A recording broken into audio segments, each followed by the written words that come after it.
গভীর বন, তার ভিতরে ছোট্ট একটা ফণিমনসা গাছ। মণিমনসা গাছ কে দেখেছি ছাত্রবৃন্দ? তোমরা দেখেছি ফণিমনসা গাছে কি থাকে? কাটা থাকে তো। কারণ কেন বলতো? কারণ ওইসব বিভিন্ন মরুভূমি, ওইসব মরুভূমি যেগুলো আর কি জলের ধারণ ক্ষমতাটা অনেকদিন রাখার জন্য পাতাগুলো কাটায় পরিণত। সেই সময় ক্যাকটাস জাতীয় গাছগুলো, ক্যাকটাস জাতীয় গাছের মধ্যে পড়ে এই ফণিমনসা গাছ।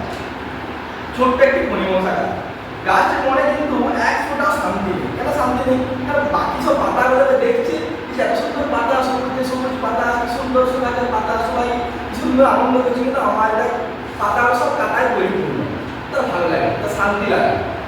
আশেপাশে গাছের সুন্দর সুন্দর পাতা যতই সে দেখে রাগে দুঃখে মনে তার রিডি করে ওঠে। রিডি মানে বুঝতে পারছিস তো? এটা নিজের উপর দুঃখের প্রতি অনুভব, যে কেমন অঙ্কনে এই ভালো জামা পড়েছে, এই ভালো জামা পড়েছে, আমার মা ভালো আমাকে জামা কিনে দিল, একটা অনুভব সেরে গেছে। সে কেমন নিজেরই পাতাগুলো কাটা, অন্যদের মতো পাতা ভালো, সেই অনুভবটাই উল্লেখ করবে। কি বিচ্ছিরি আর সুজলে পাতাটা ভাবে সে সবসময় কাঁদে কেঁদে আফসোস করে। ফণিমনসা সুরে সুরে গান করে বলে, ছি ছি ছি এমন পোড়া পাতা সব যেমন পোড়া, সোরাব সোরাব শব্দে জ্বালা ধরে, উহু বর্ষা ফল খোঁচা দেয় রক্ত ধরো, পলক পলক মনটা কেমন করে, হায় গো বনের করি নিয়ত তোমার স্মরি। স্মরি মানে হচ্ছে স্মরণ করা। স্মরণ করা বুঝিস তো? যেমন ভগবান দেখি বিভিন্ন ওষুধ আগে কি বলে, ভগবান সাথে আগে বলে কিছু আশীর্বাদ এতে তোমাকে স্মরণ করে, ধ্যান করে, কিন্তু ও স্মরণ করছে। কাকে স্মরণ করছে? বনের পরীকে। বনের পরী মানে সেখানে ওদের দেবতার মতো করুণা করো বাচ্চা গাছের পরে। তাহলে এই যে ফণিমনসা, ছোট্ট ফণিমনসা গাছ, সে কিনা বনের পরীর কাছে আরজি করছে। কি আরজি করছে? এমন সময় সে পথে দিয়ে যাচ্ছিল বনের পরী। কে যাচ্ছিল? বনের ফণিমনসা গাছে নিজের রথ ধরা মোটা পাতা হয়ে গেল। আর তখন সে উঠে বাইরে একটা করে নেওয়া যায়, এতদিন কি করে ভাব, এটা গল্প শেষ হয়ে এতদিন কি কাটা কাঁচা মানে কাটার পাতার রূপান্তর ছিল, এতদিন কোন চোরটা কাটা ছিল, কোন ছাগল খেয়েছিল, ওর যেটা আছে সেটাকে নিয়ে সন্তুষ্ট থাকতে হয়। যে পরেরটাকে দেখে নিয়ে ওর মতো হতে চায়, ওর মতো হতে হতো, যা আছিস এ না ভগবান তোকে কিছু তোর ভালো জন্য কিছু দিয়েছে, বুঝতে পারছিস? যা আছে নিজে সেটা নিয়ে সন্তুষ্ট থাকতে হয়। পরের প্রতি দেখে একটা লোভ লালসা এইসব না করাই ভালো।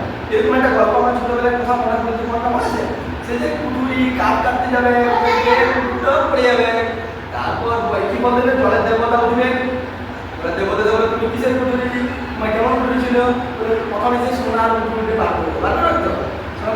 সোনার কুটুরি তো হয়তো থাকে নি, কত সে লোহার ছিল, সোনার কুটুরি তো হ্যাঁ এটা আমার বলে নেই।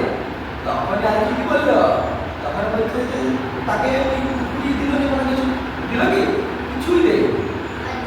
আর যে ভালো ছিল সে বললাম, এই যে আমার এই কাঠের কুটুরিটাই, সরি এই যে আমার লোহার কুটুরিটাই বলে আমাকে তাকে সোনারটাও দিল, আবার উপরটাও দিল, সবটাই মানে সব হয়েছে, মানে একটা মাত্র সব সবটাই কত ভালো লাগবে। অতি লোভে তাকে আমরা করেছি, অনেক সময় অতি লোভে মরণ হয়। যাক এইটা গল্প ছিল। তবে তোরা দেখ কিছু কিছু কোশ্চেন তোরা উত্তর দেয় বলতো। এরপর যেটা প্রথমে কোন পাতায় রূপান্তরিত হয়েছিল,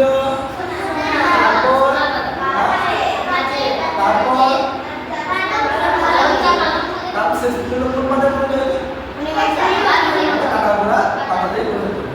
কার লেখা এটা বলতো নাটকটা? বীরু চট্টোপাধ্যায়।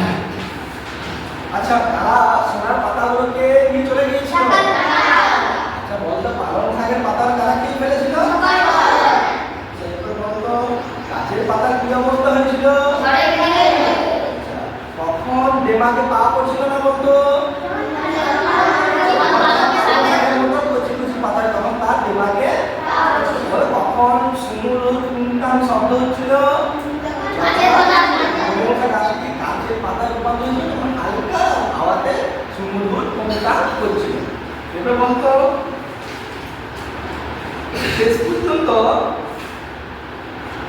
কি পরিণত হয়েছিল? নিজের পাতায় নিজে। ঠিক আছে, এটা আমরা বলি আফসোস। আফসোস মানে আফসোস মানে সবাই বলে আফসোস হচ্ছে রে, দিতে পারলেও নি ডাকে। আফসোস মানে ডাকে। অনেক কিছু আছে বিচ্ছিরি বলে, আমরা বলি বিচ্ছিরি বলি তো, বিচ্ছিরি কুৎসিত এক সময় এমন ভাবে করে দেয় কুৎসিত মানে কুৎসিত মানে খারাপ তথাস্তু মানে তবে তাই আর কি আছে রামধনু বুঝছো রামধনু কোটা নাম হয় রে বেরিয়ে আসে সকালে বলি তো আচ্ছা মৃদু মন্দ মানে কি মৃদু মানে হালকা মানে বলে আলতো